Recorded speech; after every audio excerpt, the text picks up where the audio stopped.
एक छोटे से जंगल गांव में एक यंग बंदर रहता था। वो दिन भर सोने और सपने देखने में ही अपना समय बिता देता।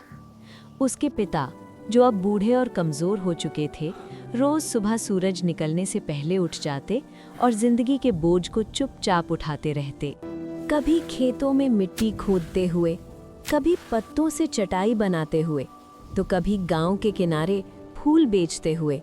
पिता ने कभी शिकायत नहीं की। बस थोड़ा और काम कर लूं, बेटा का कल संभल जाएगा। बेटा अभी तक सो रहे हो? मैंने सुबह कहा था ना थोड़ा काम कर लिया करो। बाबा थोड़ा सा और सोने दो, रोज रोज काम का नाम मत लिया करो। वो अपने बेटे के भविष्य के बारे में सोचता। जब पिता मेहनत में डूबा था, तब बेटा छांव में सुकून की नींद सो रहा था। बेटा मेरी बॉडी अब साथ नहीं देती। अगर तू मेहनत नहीं करेगा तो हमारा कल मुश्किल हो जाएगा।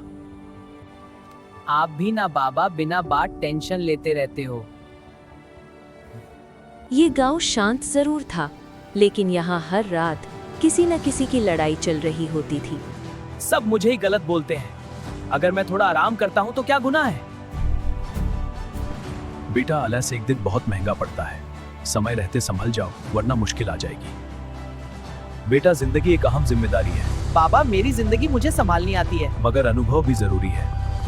बाबा आप आंखें खोलिए, मैं हूँ यहीं, प्लीज।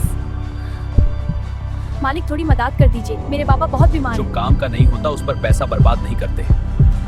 मदद, तुम्हारे जैसे लोगों के लिए मेरे पास कुछ नहीं है। मैंने गलती कर दी बाबा, आज समझ आ रहा है। गलती समझना ही पहला कदम होता है। अब मेहनत कर, डर नहीं। जब जिम्मेदारी समझ आई तो उसके हाथ काम से नहीं रुके। दिन भर मेहनत, उसने दिन भर मेहनत की। उसने लकड़ी बेची